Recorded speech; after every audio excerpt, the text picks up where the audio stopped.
Hello, everyone.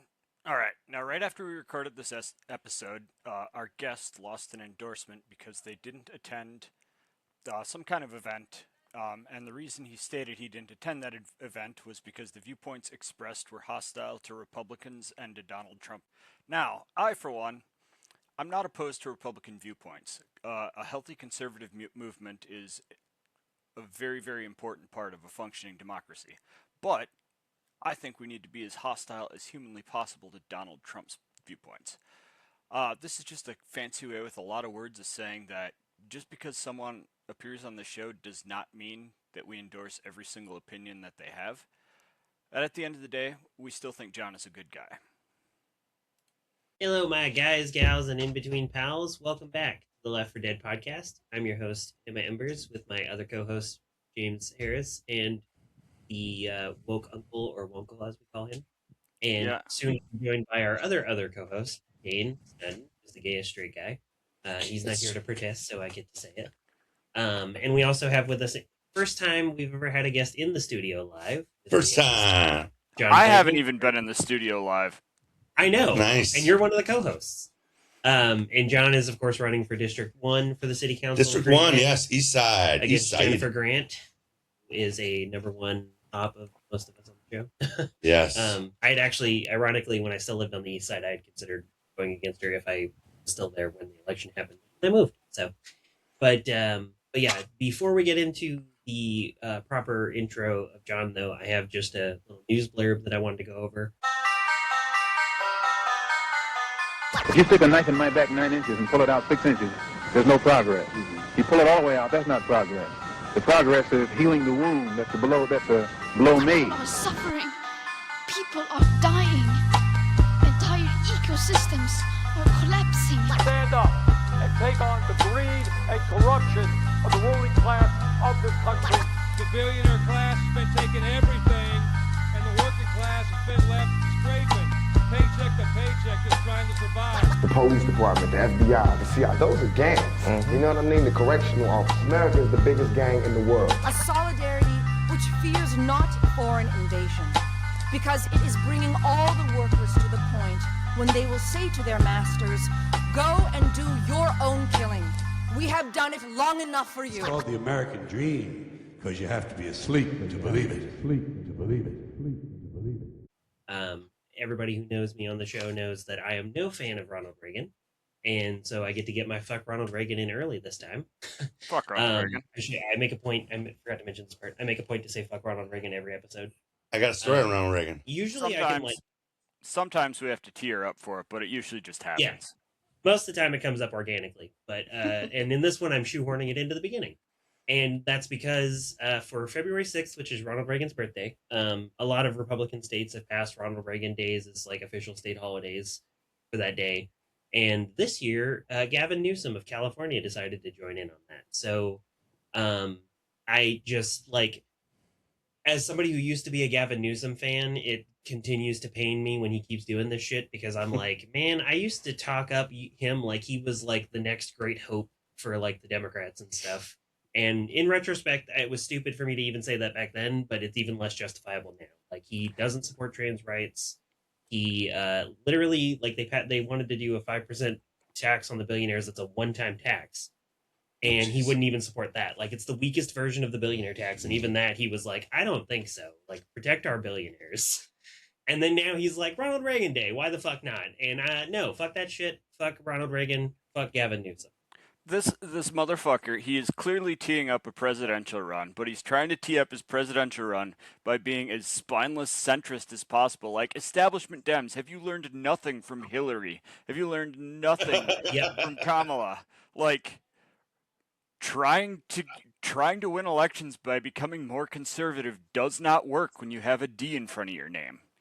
Also, try turning out the youth vote when you're saying, like, I want to celebrate Ronald fucking Reagan, who's like literally public enemy number one for millennials and Gen Z, and Gen Alpha, when they're old enough to realize it, will realize that he's another. So here's my one Ronald Reagan story. So it is 1986. I am in West Bend, where I was born and raised. Ronald Reagan came to West Bend. That's our big claim to fame. His motorcade came through the downtown.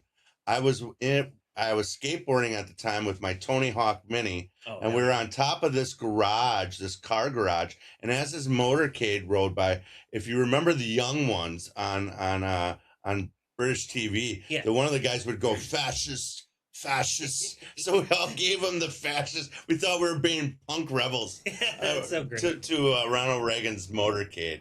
By the way, my dad is a card-carrying Republican Ronald Reagan member. Yeah, it's hilarious. No, that's one of the frequent things that I sparred with my dad on. Is my dad was a massive Ronald Reagan fan, and I was like, "Man, fuck you! You have zero taste." The only thing he ever had good taste in was my mom. After Nixon, Reagan was like the wet dream for the Republican Party, man. Mm-hmm. Well, we've got a lot to talk about. Dane is here now. If you'd give us a wave and say hi, Dan. You missed the fuck Ronald Reagan, but I just I mean, when I came in and heard the mention of the name, I assumed that's what was being talked about. It was Kevin. But yeah, John, John, Dane. Nice to meet you, John. Nice to meet you as well.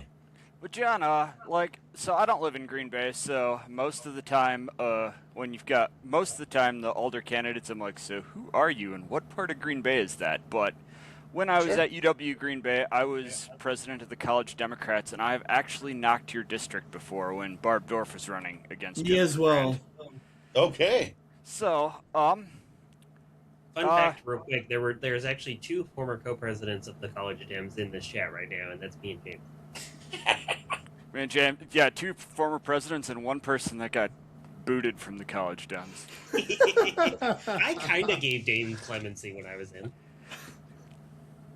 But, okay, so, I don't know if you're familiar with Hitchhiker's Guide to the Galaxy, and he says... Oh, yeah, love the movie, didn't read the book.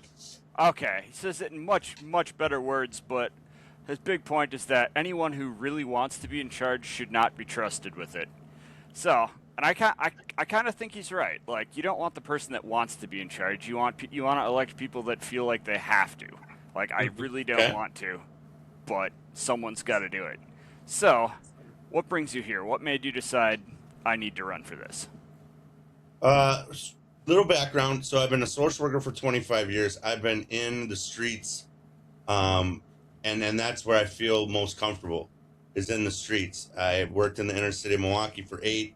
I worked for the state with getting people out of Mendota and Winnebago for another 8, and now I've worked at the Aging and Disability Resource Center. So I have a pretty well eclectic population that I've worked with. And what got me was, I'm a homeowner, right? Started a family up here. And the first kick to the nuts was the property assessment that we got 3 years ago, which it got reviewed, evaluated in October. We got the sticker shock in November. It wasn't prorated. I tried to reach out to Jennifer Grant at the time. I got no response. Of course. And then my mortgage went up an extra, not my mortgage, but my property taxes jumped almost $1,000. Whoa. And that was like 25%. And that's like, what? And Jennifer is the type of person, in my experience, where you would email her or at least try to call her. It would be a week or 2 later. It'd be, oh, my bad, I didn't get back to you. By the way, here's a number. Go get in line and make your complaint there. There's nothing I can really do. Right. So I can hear that once. Then this last year, we got another increase as well. So that's twice. The leaf piles, okay? Yeah. The leaf piles. It's very little titty bitty crap, but the leaf piles fall. I call up Jennifer. Hey, can you get the road crew over here? I'm the neighbor guy that will make the call where everybody else is kind of coming to me, bitching and complaining. And I didn't get anything. And I'm like, you know what? I'm kind of done with this. And I met, Ahmad and I met through Section Yellow. Oh, awesome. And he's like, hey, if you want to get involved, this is how we do it. And I basically said, I don't want to reinvent the wheel. I'm not a politician, but I do love meeting people, and I have a very colorful voice. So, yeah, just point me in the right direction. Let's go. On that point, though, okay, I don't know I think, Dane, you're probably a little bit too young to remember this. Emma and I am John, the you baby should. of the show, John. Yes.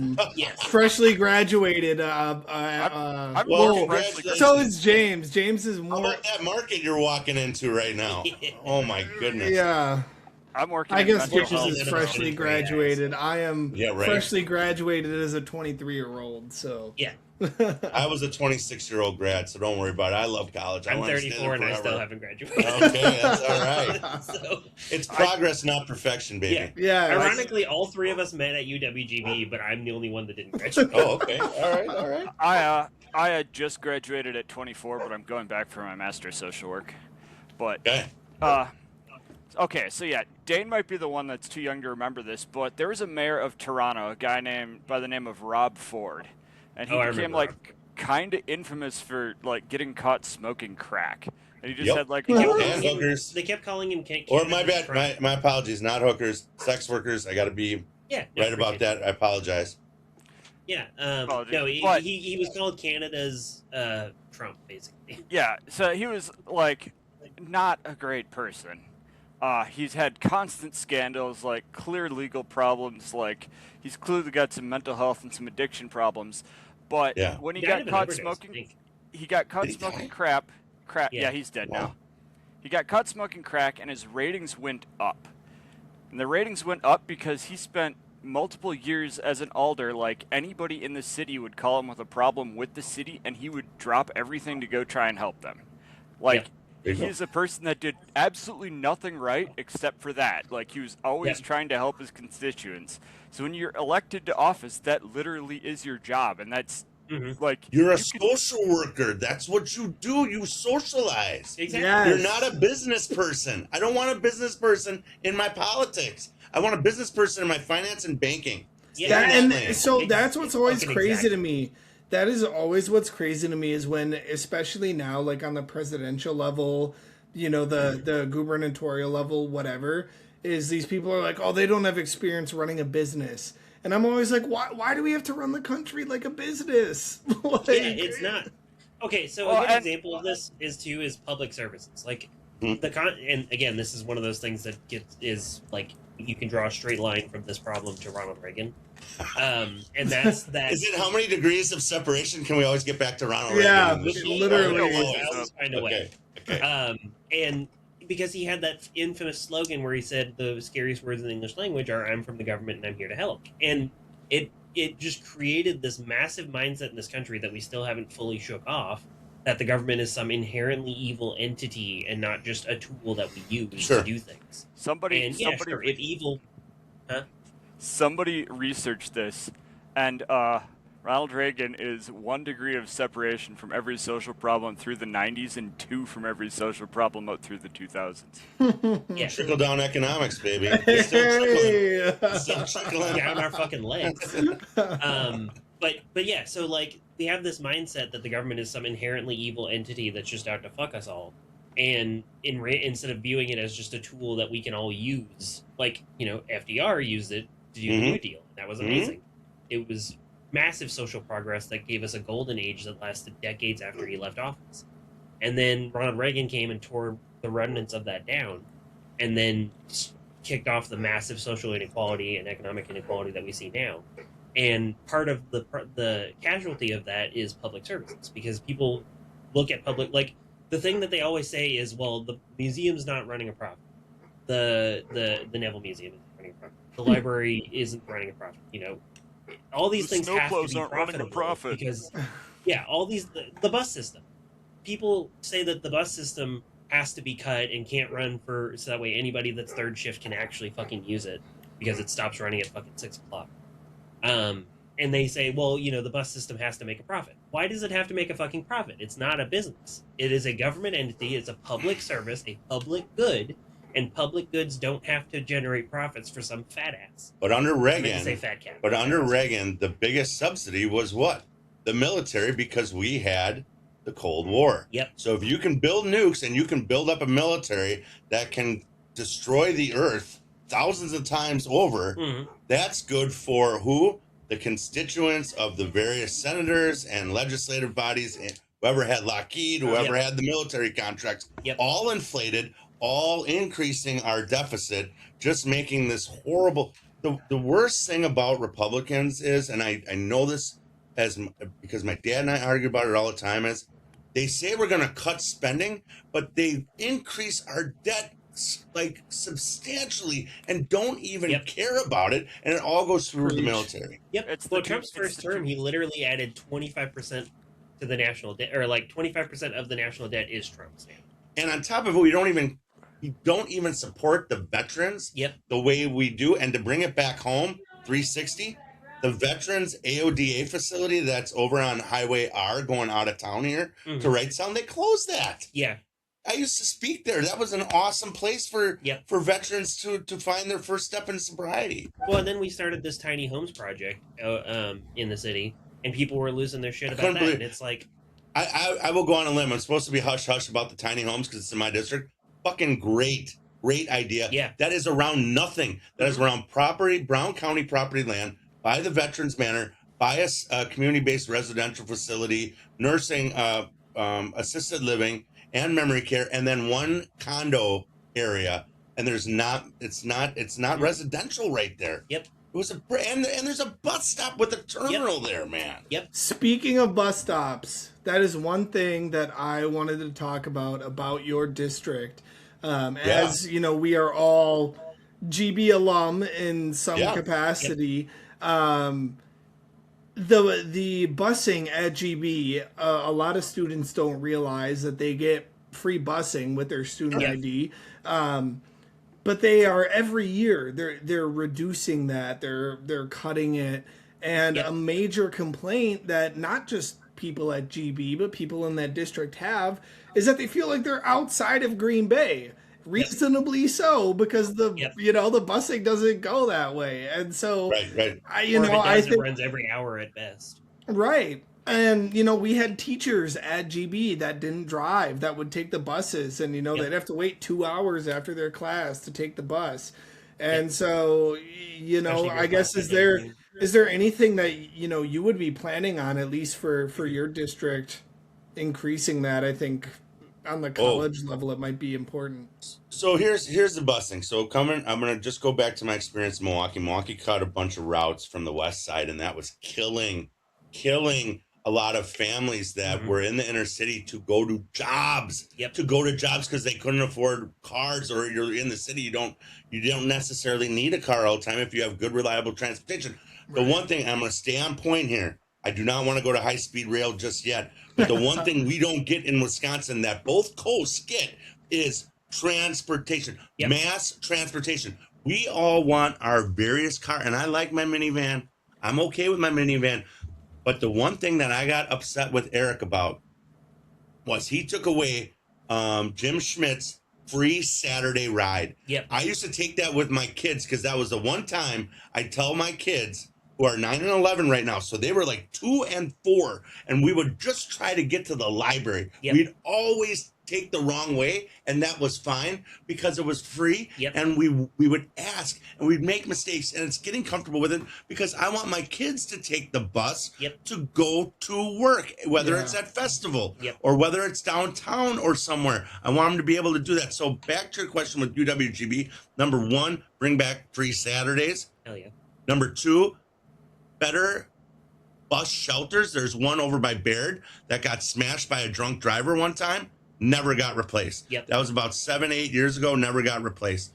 Then with UWGB, I would want to talk with the student body and talk with the administrators there to see what the frequency is and see where is the primarily, do they, the only thing I don't like about the bus thing, which is weird, is you always have to go down to the transfer station to catch another bus. Yep. You can't hop on a different bus. It's like everybody is taking like just one big loop everywhere. Yep. So it would have to be looked at that way. I'm going to give the GB Metro a little bit of a shout out though, because they do two things. One is they, and ask Jennifer if she even knows this shit, and I know she's not, because a social worker knows this stuff because I help people take the bus. Right. Do you know that if you call the bus, there is one person that is hired there to work one-on-one with you, to take the bus with you, to show you how to take it? Yep. That's unheard of. Mm-hmm. So Take somebody with an intellectual disability going to a job part-time, and they're nervous as hell to go. I'm going to pick on Festival again because they do hire a lot of special needs people, which is awesome. Yeah. So there will be a person that will meet you at your bus stop and ride the bus with you till you get off, and then meet you when you're done with work and ride the bus, and they'll continue to do that until you can do it on your own. Hell yeah. That's awesome. I will say that is like part of my job. Like I work with a lot of special needs kids and teach them a bunch of things. There you go. And part of it is and like I can say that like public transportation, it's an absolute necessity, but we need to do it better because like it ends up being like this really hidden tax. Like if like say like Dane, like you're planning to go to work. I know you work from home, but like say you had class As like, of right now. Yeah, like you leave for class like 15 minutes before, and then like you're home 15 minutes after your class is out. But when you're taking the public transportation, it's not like that. Like you end up where you're trying to go 45 minutes early because the next bus would have been late. Don't make it an hour. Don't make it 45 minutes to get to one destination. Yep. I didn't know that about them all converging at that Transfer club. station. That's crazy. Yeah, and then you could be sitting there 45 minutes. But yeah, no, it's been longer than that. It's like there was a time that I was literally there for like an hour and a half waiting on that fucking bus. It was ridiculous because for most of the time that I've lived in Green Bay, I've taken the bus almost exclusively every single fucking day, and there were times where I didn't have a choice but to call an Uber, which was super fucking expensive because the bus stopped running at 4 and I worked until 6. So it's like, and then if anybody works even later than that, like third shift, they're just fucked. They get nothing. Well, the bus we were only talking. runs, I believe, till like about 8 o'clock. No buses on Sunday, and they do run on Saturday. The biggest like 4, the biggest barrier to any type of service. Now I'm going to go with anybody trying to get mental health or AODA services, because we've done this study with both the Mental Health Coalition for Brown County and the AODA Coalition. It always comes down to transportation. Yep. It always comes down to transportation. Yep. You got to fix that transportation and make it viable. Don't make it where you're just throwing money at the wall and seeing if it sticks. Yeah. But bring in some brains on this and try to make you like East Coast people are just baffled how the size of Green Bay, the third largest city in Wisconsin, does not have a more just cognitive transportation bus lines. Yep. Yeah.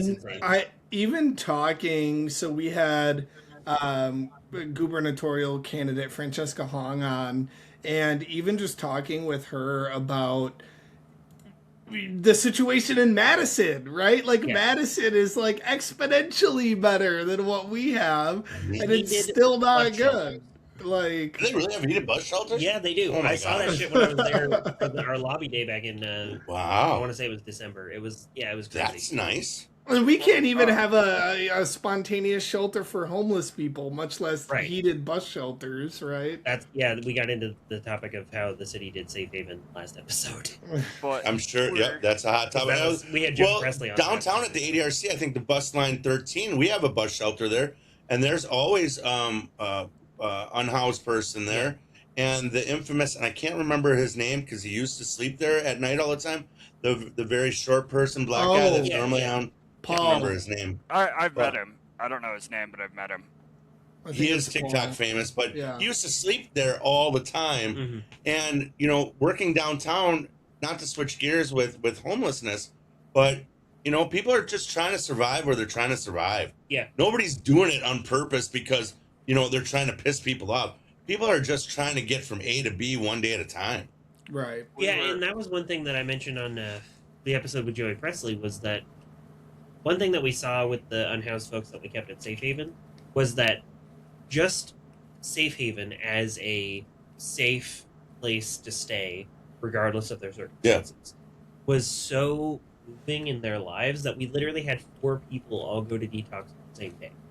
Because they actually felt safe enough and secure enough to go and do that and take care of those issues. That's why Housing First is always the most effective policy to solving homelessness. Because it gives them that place that they feel safe and secure so they can take care of things. It's that moment of clarity where they felt safe and secure to make that next step. that moment, instead of all the life stressors and the chaos going in their head, they said, you know what? I can do this. Take me. I think it was Willow Creek or it was Bellin. Absolutely. I'll tell you this. The guy that I campaign with, Pete Salisky, he is a Green Bay outreach He brought person. us one of the unhoused folks. Bobby, he got kicked out of this is where I'm going with the politics. Get entrenched with the neighborhood, man. Yeah. All these. I'm going to throw out everybody. All the people running, except for a very small few, are just running on ideologies. Nobody has any experience with this. Right. Yes. You know, and you know what Pete told me is there was a Green Bay study done on homelessness, because we were talking about all this as we're driving around, having good conversation, understanding more. You would need to fix the homeless crisis, 250 apartments and about 50 Pete and Jeremy Green Bay outreach guys working one-on-one helping people. And that's 2.5 Mason Manors. Where is that going to go in Green Bay if you really wanted to fix it in one big swoop? Yep. You know, that's not going to happen. So how do you assist Green Bay? The size of Green Bay, I'll stand on this one. The size of Green Bay compared to Milwaukee, Madison, I don't know Chicago, but I can definitely speak for Milwaukee, has an abundance of resources for people. It may not work for everybody. The people that may have been at Safe Haven might have had mental health, might have not been able to take care of personal cares, might have been choice, might have been I want to drink or I want to smoke or I want to do whatever. And they were resource resistant. Resource resistant because they are St. John's is a low-bearing shelter that really you can come in buzzed, but you just can't act like an asshole. Right. And if you burn bridges, and a lot of times people are cyclical, where they've gone around and around with the services here, you know, they're just kind of burned out. Another thing that's an epidemic here is, check this out. So you got Bellin. Now, once again, ask Jennifer Grant if she knows this stuff. Bellin, Aurora, Prevea. They need to discharge people so fast that they're dropping people off at Wellspring, at the Micah Center. Can you believe that? They can't even care for themselves, and they're pushing them out of the hospital. Yep. They're pushing them out of the hospital because that's the mandate, that's the profit margin, that's the business model that you have to have. Yep. Well, it's kind of the talking slight earlier aside, but it's kind of the same thing with prisons. How private prisons have an incentive structure to imprison more people because they make more money, and so that's why our incarceration rates in the U.S. are so obscene compared to the rest of the world. Oh, yeah. We were talking earlier about government services and how they want to run everything like a business. And I can tell you, like, there's plenty of examples why it wouldn't work. Like, you know, the United States government spends millions of dollars irradiating screw fly larvae to drop them over the Isthmus of Panama to prevent them from spreading up here. Like, there's no company that's going to do that. But I think, like, a lot of the reason that the Democrats have been kind of failing lately is because they've been abandoning the services and policies that the working class people need, and they've decided to become the party of the elite. So I asked, like, all the older candidates that have come on some kind of version of this, but imagine you rub a magic lamp, you get 3 policies. What are they? Okay. While I'm doing that, I'm going to say this about Democrats, okay? Because I am a conservative Democrat, if you had to label me one. I really want to be independent, but that's not the way the world works, I guess. Yeah. Right. And my biggest one was so Clinton, let me just give you my politic view. I'll lay it all out there, warts and all, right? So when I was 18, my first vote was against Clinton and George W. Bush. Was that George Sr.? Yeah, George Sr. Yeah. George, thank you. Mm-hmm. And I voted for Clinton, right? And then you had the Kerry and who came after Kerry and George W. Bush. Mm-hmm. Yeah. Then. And it was Bush and Gore and then Kerry. Was it Bush and Gore, Bush, Kerry? Thank you. So with Gore, I voted for Ralph Nader. Yeah. Hey, I didn't want to be in anybody. I was going, I'm going to vote for a third party because I'm done with this. You know, and then when Kerry came out, it's like you're making it a week. You have all this time to come up with the best candidate, and you're going to take somebody from the bubble and go, you know what? This is the best we got. We're just go with this. Yeah. And the same thing happened when Bernie got all the exposure and Hillary goes, excuse me, it's my turn now. Yep. Yes. I need to go. I was promised. Yep. And I'm going to lay on that one and I need to go. Yep. And that was Yes. bullshit. Mm-hmm. That's where I'm like, you can't keep conning us and telling us you're the good guys when you're the bad guys. Hell yes. So don't do that. Because Obama, I liked Obama. I embraced Obama. And then when we had the last election and we knew he couldn't run. Yeah. You know, we knew he couldn't run. And then Kamala, why could you not have a quick quorum and at least have a vote to bring somebody in? Yep. We got bait and switch so many times with the Democratic Party that it's like, we're done, dude. We're done. Yeah. Well, and what sucks so bad about that, too, was that, and there's a silver lining in it, and that's that Republicans are repeating it now, but what they kept doing with Biden was everybody was screaming at them that the issue was affordability and Gaza. Those were the top two issues. And they kept ignoring that and saying, like, no, we're fighting tirelessly for 2 years to get a ceasefire in Gaza. It's fine. We're fighting tirelessly, everyone. We're so tired. But we're fighting. We might write some concerned letters. Yeah, exactly. Concerned and letters. Chuck Schumer with his glasses down on his nose. Get rid of Chuck Schumer. Oh, we got rid of Pelosi. Get rid of Chuck Schumer, please. You know, like, fuck Chuck Schumer. But, oh my God. Like, the Kamala thing, she was actually really, like, I was a Kamala hater for the longest time. And then when she first started running to replace Biden, she was actually sounding pretty good. Like, she was a good attorney general for California. Yeah, and the price control stuff, you know, talking about price gouging. Bringing down the drug czars. That was good. For Democrats to use the term greedflation for over two decades at this point, because that's basically the price gouging thing. It's like, no, look, like they could have still said we're doing everything in our power to reduce prices right now, but those fucking greedy ass billionaires are insisting on constantly raising prices when shit gets bad, waiting until you all get used to it, and then never fucking lowering them again. And then the next crisis, they do that shit again. That's why everything keeps getting more expensive. It's not because, at least under Biden, that he did anything that was necessarily massively inflationary, and he did a lot of good things that reduced inflation. But it's because the fucking corporations refuse to reduce prices and just keep jumping them up every year because they know eventually we'll get used to it and have no other fucking choice. The hard part with Biden was his cognition. The moment he had either early memory loss or early onset of dementia, they needed to pull him, and they were afraid to pull him and lose their momentum and let Trump just walk in and run away with it. I don't think he's actually cognitively disabled. I think he's just too damn old. I mean, he was a lifelong guy back in the 70s, and he had his moments, but he was coming down. Yeah. If you ask me the same thing to switch it to Packers, Ted Thompson was the same thing. They kept Ted Thompson in for 3 or 4 more years than he needed to. Yeah. He was cognitively disabled at that time. He was making picks that he shouldn't have been. Yeah. Mark Murphy knew it. We could go on Packer talk, no problem. I don't know anything about Packers. So Netanyahu is a bad pick. There you go. It all ties together. and if we want to talk about the border, nobody talks. I mean, at least Obama was a border czar, man. He kicked a lot of people back out there. Yeah. You know, I think he still deported more people than Trump. He did. It was like 300,000 or some shit like that. I don't know. Yeah. But there's a better way to go about it. Everybody wants safe streets. Stop. We need to adjust the fear that the Democrats are afraid to address. I don't know why. I watch Bill Maher on HBO, right? Oh God.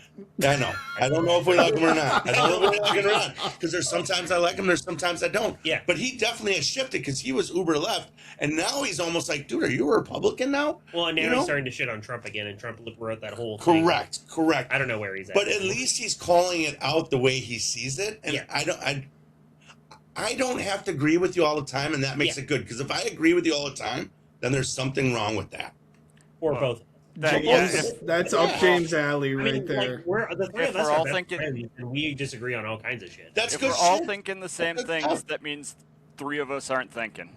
Yeah, like we can agree mostly on the broad strokes. It's just sometimes when you get into the specifics, that's where you start to disagree. And when a lot of the leftist disunity stuff was happening after Bernie's 2 failed runs, that was one of the things I brought up all the time, is that people were like literally like cutting people off as like enemies and shit just over strategic differences. And I was like, what the fuck is wrong with you people? Like, raise your hand if you're going to write in for Bernie. I was almost this close, and then I voted for Hillary just because it was the lesser of two evils, and I'm sick of that game. I'm so sick of that game. I lived in hardcore red states for both of Bernie's runs, so I was basically I could vote for whoever I wanted to. So, two things, or maybe three. Number one, I think the whole lesser of two evils thing is crazy, and like we're seeing that already now, like. Hassan Piker, who is a famous leftist Twitch streamer, was asked on a podcast like if it was between Newsom and Kamala in 2028, what are you doing? And he said, I'm voting third party. And all of these people are attacking him, and it's like it's a vote for Trump. It's a vote for Trump. Well, first of all, it's not, because he lives in California, so it literally doesn't matter. Like, because the electoral correct, it's going to go blue anyway. And that's one. And two, again, primaries exist. Why do we do this every fucking year where we act like primaries aren't a thing? We have time to choose. I'll tell you what, I love Iowa's caucus, though, man. That old school, corn eating, in your house type shit. Yeah, that's funny. Yeah. So, and then I guess number two, I would be curious, John, and obviously I joined late. You guys might have talked about it, but what are some of the top things that you're running on for District 1? Sure. And yeah, just because, I spend a lot of time on campus. I didn't live on campus ever, but I have a lot of friends that do. My partner does. So I'd be curious to hear about that. First off, I want Humboldt Road fixed. That's half my district. I want that road fixed bad. Yeah. That's just such an eyesore. It's like a no-brainer. I know I hear from the other current alders that we're on the list to get it done, but Humboldt Road is just so bad. It's I lived on Humboldt for, a few months, so And remember, if you're not in Red Smith, that's the only area Jennifer wants to look after is Red Smith. Yes. She does not want to cover Baird. She doesn't want to cover Lake Largo. She doesn't want to cover Humboldt and Huron. Yeah. There is more to District 1 than Red Smith. Yeah. Property taxes, even though I know that the state had majority of the increase, but property taxes, communication. If I can't control it, let me allow to communicate to you way beforehand going, this is what's going down, guys. If you want to do something about this, you need to write your state and your state senators and state legislators to make change. Because everybody always wants a point going, why did we get this? And nobody's done anything. Right. Some other areas that I also want to address, we have zoning issues. The major one, and God, I can't believe I'm saying this because Milwaukee Public Schools had $43 million over budget. Green Bay Public Schools, area public schools, it's $25 million. How are you going to come up with that? My son is a special needs student, and I had to bang. Here, hand me that. I had to bang on the gavel to get him an IEP to get services, and they'd rather just send him home. Yeah. Whoa. That my son was barely making 70%. My son is ADHD, OCD, and also anxiety with a possible on the spectrum. And if you're a parent, this takes time. Yeah. I'm a social worker. I got my kid in right away. You know how long it takes to get a psych eval? About 7 months. Yeah. Wow. 7 months. Meds to get it properly adjusted and maybe even on the right track, about 1.5 years. Autism spectrum eval, that's about 3 or 4 months. To get an IEP done takes about 4 months. We appealed it. We can't lose any more teachers. Yeah. But just like NewCap, there's so much gristle and fat at the administrative level that we have to take a look at that and put the money where it needs to be, which is in the classroom, not at the administrative level. And they're building a new one. Yeah. Right. They're building a new one. Yeah. So where I'm going with this is, number one, communication is better. Yeah. But number two, I am going to be that colorful alder person in there. Hell yeah. I'm going to watch this. I'm going to watch this Tuesday night because John's going to be on there. I wonder what he's going to say. But I'm going to hold him accountable. Hell yeah. Absolutely accountable. And Big one, right? Okay, ready for the big one? Yeah. Hold on, because this might seem a little wacky. You clearly haven't Section listened yellow, to us, right? then. Section yellow is my thing. All right. We're at Lambeau Field. We bring sobriety awareness. We bring sobriety support. All right. I am inside Lambeau. The last day of the draft, Section Yellow was at the draft. We had to pay the NFL $16,000 to be there for 3 days. That's ridiculous. 3 days. Oh, the first bill was $35,000. We hold on. laughed. How do we have to pay ourselves the bill? Aren't we the owners? This is No, the NFL. We own the team. The NFL, just like the Olympics, they don't pay for anything. Yeah. You want to have it there? You want to have the party? They'll give you the name, but you got to pay for everything yourself. That's garbage. That's how they stay, like, Millionaires, yeah. with the pinky ring. Mm. The last day I had all Lambeau execs coming by Section Yellow thanking us for being there and stuff. And I said, do you know what this is? And I had them just look around. They're like, well, this was a great event. We pulled it off. We couldn't believe we did. I said, no, this is a music festival, man. This is a nation worldwide music festival. This is a Coachella here, guys. Yep. We are missing the opportunity because guess who doesn't want to have a Coachella at Lambeau Field? The Packers, because it might hurt the stadium and they want to preserve it so they don't have to put money in it. It's like having this beautiful facility and going, you can only use it 8 times a year. Yep. And you're like, wait a second, we can have it like 20, 30 times. Have one big Summerfest type music festival at Lambeau Field. Remember, Lambeau Field, not Titletown, is owned by the city of Green Bay. Yep. And that's why Eric is holding off on signing that contract, which I give him credit for, because he's holding the execs. This isn't the Packers. This is the Green Bay Packers executive board holding their feet to the fire going, you need to give the community more. We don't want a soccer game. We don't want college football. We can have a country show, but give us some more stuff that we can use at Lambeau Field. Yeah. A music festival would be perfect. They show they can send 200,000 people in that area and have hotels, parking, and guess what? Decency. Yep. It doesn't turn into a Mardi Gras drunken abyss of sin. Yep. Yeah, I remember.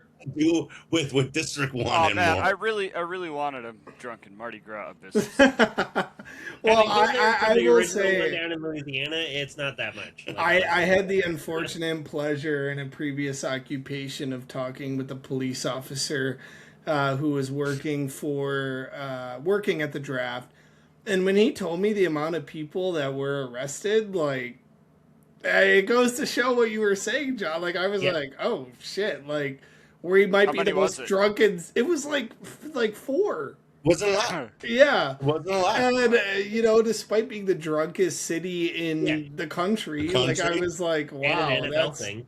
Yeah.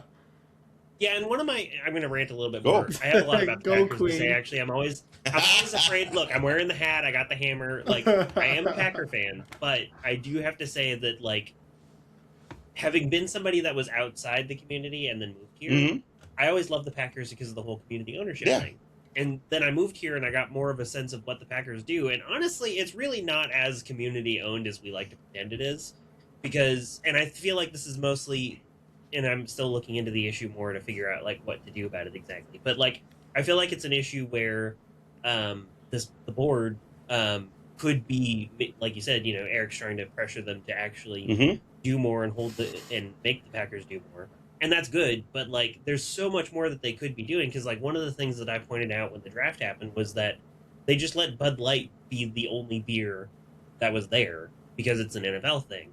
And I was like, this would have been the perfect opportunity for them to bring in like fucking New Glarus or something, which again, we wanted to have mocktails there and have other various microbrewers to bring us their mocktails. Here's what happens: it's only Bud. That's the NFL. That's law. Yeah, you can't work around it. Wow. Yeah, it's horseshit because it's like, what's the point of going into our community and showcasing our community, but then only letting people stay around Lambeau, not helping ferry? Because I was telling Ahmad this too, that like if they ever, because they were talking about doing the draft here again, and I was like, well, if they do, I would say we only do it if they're actually willing to help the city facilitate getting people more throughout the city, so people can see more of the city. And like, Because like at Safe Haven, we prepped for the draft, and we actually There had was less business. no crowd flow downtown. Yeah. Zero. If you were east of the stadium, Yeah. you were parking cars. I had a buddy that parks cars on Ridge Road, and he got 0 cars because the way they blocked it off. Yeah. There were people that were expecting, let's be honest, a nice payday, and everybody should have gotten paid. Oh, yeah. This is a major worldwide event, and only a Schwabenon got paid. Yep. That was it. It was run extremely well. Hats off to the Packers and the NFL, but it could have done better. It should have flowed more downtown. Yeah, it should have, instead of just being all about the Packers, it should have been about Green Bay. Showcasing the city, bringing it down. I mean, the Aging and Disability Resource Center and the downtown community, downtown Green Bay, they had that Booyah contest. Yeah. And a buddy of mine was up until at 3 a.m. making Booyah. Yeah. And, you had a nice crowd, but you didn't have a packed crowd. Right. Yeah, and that's the kind of stuff that I feel like we could do like a lot better. And like actually, like you said, just having more events at that. A music fest, we have the best. I'll tell you this. I'm here if for you that. throw out Lambeau Field, that is your shining star to do anything, because anybody will play at Lambeau Field. Hell yeah, it's a beautiful stadium. Absolutely. I saw Billy Joel there, great concert. I saw Paul McCartney there, awesome concert. Yeah. Well, and like the fucking halftime show always puts on a fucking show, like a music show. So I don't understand what the fucking controversy is about playing a goddamn music festival at the stadium. Like, it's literally a music festival every fucking Super Bowl. And you have Titletown right there for the overflow where people can just walk along, sit on the hill, and just enjoy with their family, man. It's super family. Don't get me started on Titletown. They're so we corrupt. were talking earlier about the school district funding, right? Oh, yeah. I'm kind of interestingly placed because in college I actually audited Green Bay's zoning regulations, which are a clusterfuck, let me tell you. So, I don't know. Oh, wait. I'm sorry. Can I make a brief aside about zoning before I forget again? Because this is the third time I wanted to bring it up. So back in October, I had told Brian Johnson that the public market would have been much more suitable for a warming shelter, because they're not going to even finish that fucking thing until 2028 anyway, which is what's happening now. We can use it at least temporarily as a warming shelter until they get their shit together and start building something else. At the most minimum, I would say leave it a warming shelter forever. But and his comeback to me was literally, it's not zoned for that. And then, like, I don't remember his exact words. You can change it, though. You can change the zone. Yeah, which is why when you were like, as an alder, I would like look at zoning and stuff, and I'm like, oh my god, an alder that actually knows they can change zoning. Right. Also, it's his own project, so he literally could have just said, hey, I would like to zone this better for a homeless shelter. And then, like, even me, the biggest Brian Johnson hater in the world, would have been like, good fucking move, One guy, Brian. yeah. Good job, Brian. That's a good Brian move. He's a better Brian than I thought. He's still a shitty Brian, but he's a better Brian than I thought. Next thing, Emma's going to be saying nice things about Ronald Reagan. Yeah. But, yeah, I'm kind of uniquely positioned. I audited the zoning regulations. I also worked for the Wisconsin Public Education Network on school referendums. And I'd like to just point out, like, you're absolutely right. There are a lot of questions that we can ask of, like, how the city is using their money, if they're doing it efficiently and properly. But I would like to point out that most of the problem comes from the state level. There's a lot of refusal to fund education properly, like the voucher system, like, siphons money away from public school districts, because then these private school districts that aren't required to provide IEPs get the entirety of the student paycheck, but then the school district is still required to provide those IEPs and those special ed services. And a lot of, like, there's some you can do on a local level to make things better, but a lot of this is a fundamental state issue that nobody seems to be interested in. Who was our governor before he was governor? He was a superintendent of schools. Right. He didn't do shit during COVID. He didn't do shit for our schools right now. He's got MPS and Green Bay sinking, like worse than the Titanic. And he was a superintendent of schools forever. This is the Madison bubble I despise. I really want to say, if you come out of Madison, you cannot have a voice except in Madison. I really want to have the bubble of Madison, and then the state of Wisconsin just kind of annex itself outside of Madison, because Governor Evers, nice guy. Yeah. Super nice guy. What he did with COVID I had a kid in 4K and a kid in first grade. If you want to know what schizophrenia sounds like, put the headphones on with your laptop on the first day with an elder teacher that has never done remote work at all. And watch her try to control it with moms and dads in the background screaming and yelling, with kids screaming and yelling. I literally put my daughter's headphones down and said, "You're out. Yeah, you're out. This isn't even." And Evers never. I'm not saying you're going to have a good plan. Yeah, but you were the superintendent of schools and you had no plan. Yeah. And now we're sinking in debt. Yep. We're sinking in debt, and I guarantee you. I remember Green Bay area public schools had a referendum for this major plan that was going to keep us afloat for the next 4 or 5 years, and we had to rebuild we had to redo a bunch of schools, including Baird. Don't get me wrong, that's Baird the referendum I worked on. And now we are all in the red. Yep, it's horrible. It's scary. Yeah, I mean, a couple things. I can definitely relate to that. I believe I'm the only person of the hosts on the pod that went through the GBAP system from, pre-K to California. From pre-K to No, unfortunately not. I waited. And so I can relate to that. I mean, I went to Washington and East, which are considered the two worst schools in the Green Bay School District. And tying into what James said, I mean, a lot of that issue is that we have an archaic way of funding schools in that it's funded by the property tax of the neighborhood, and it's you have these areas that were, Curly Lambeau went to East High School, and East High School, that was the old Packer Stadium. But then, you look at the funding now, and it's not what it used to be. And then also on the Madison bubble thing, I definitely agree. I think there's one exception though, Fran Hong, friend of the show. I think out of anybody, there's always exceptions to the rule. We're gonna have to have people go in and out of the bubble sometimes. Yes, for sure. But I think and it just shows how much effort, especially she has made to break that bubble. It shows. Effort is what we need. But listen to this. I'll go back to this, okay? And I'm going to go on a rant. I think you need to have a Ron Johnson rant to start your podcast. A Ronald Reagan and then a Ron Johnson. Because did you see Ron Johnson with his theatrics against the attorney general? Yes. How can we not come up with a better candidate that can fight him? Now, Mandela Barnes, great guy, nice guy. Out of the Madison bubble, though. Yeah. Going back, you need somebody outside of the major metropolitan areas that want to run and has that stake in the game. I just don't know why we can't, and I'm going to say it, groom somebody that's willing to go against him. Ron Johnson is just a standard Republican businessman that talks shit and doesn't, if you slap him back, he gets shocked and he doesn't know what to say. And then he just stumbles over shit. Yeah, that whole thing. Yeah, that thing where he was like, "You disgust me," and there was that long pause where he was just trained agitating demonstrators. Trained agitating demonstrators. He pissed all over the First Amendment. He pissed all over the Second Amendment. Yeah. And I literally wanted to write a letter to all Minnesota, going, "I apologize for our drunk, stupid." We'll call it frontotemporal lobe dementia. He lives in senator. Florida.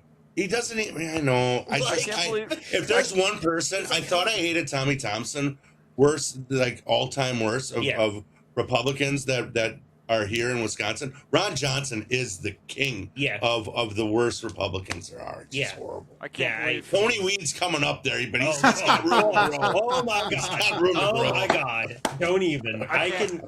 We have a whole nother episode. The mystery of Tony Weed. When will he show up? Literally, the first episode that we ever did, hardcore on Tony Weed, we literally called it Epstein endorsed Tony Weed. Oh my gosh! And I'm still that was back in fucking September, and I'm still fighting with people that are trying to say that I was trying to say that he was literally. He got whole milk. He's got whole milk. That's his claim to fame. Whole milk, baby. Yeah. The first line of the show. Literally been the hero of this area and been like, no, I'm going to be the brave person that stands up and says, fuck you, Mike Johnson.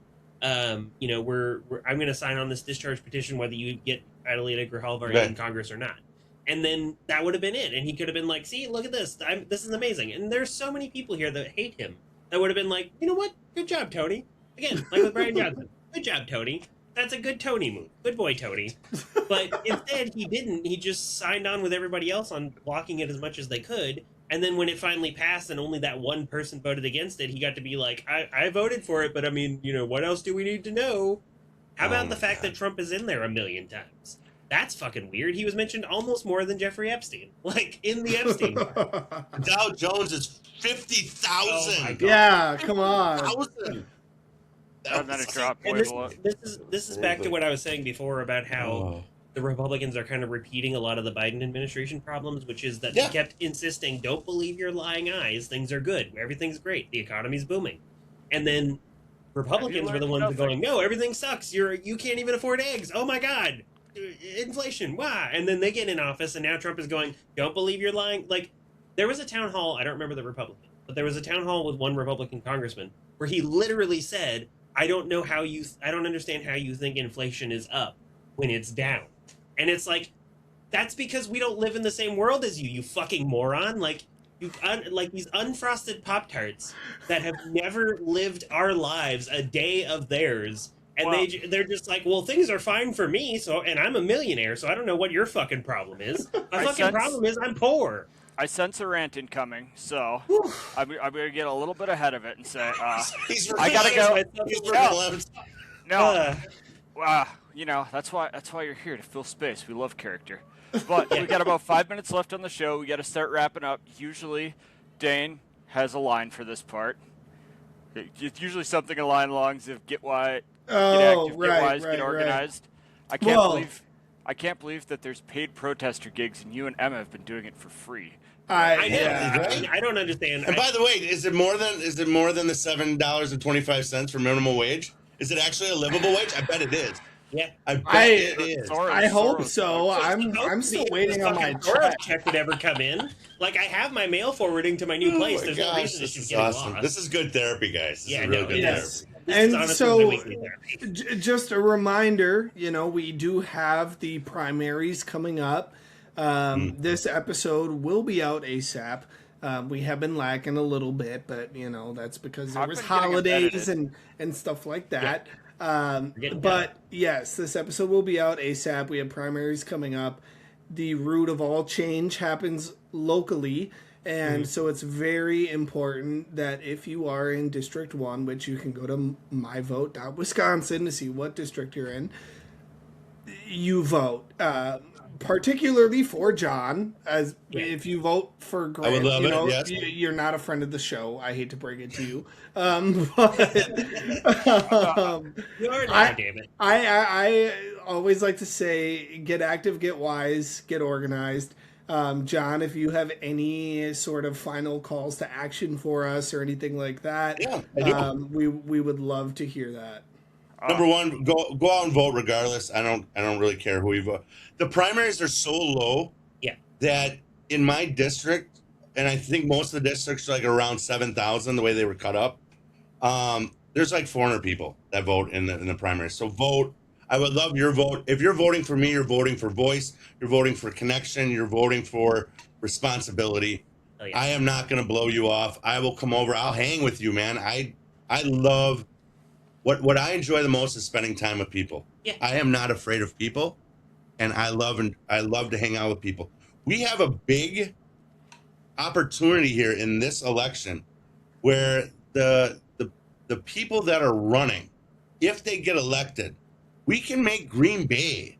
I'm going to throw out a name of a city that I'm thinking of, but like Austin. Yes. Like a cool, cold Austin. Yeah. Wisconsin, Green Bay, Wisconsin, where you got music, you got art, you got the Packers. You still can be even conservative. You still can be Republican. You can still have your cabin up north and go deer hunting, but we can still have a cool vibe where we're all inclusive and we accept the diversity. The reason why I love the East Side is because of the diversity. Hell yeah. I'm from Milwaukee. I like it when I see different races, different cultures, different genders. Thank you. Different languages. I'm okay if you don't speak English. Right. But like we said earlier.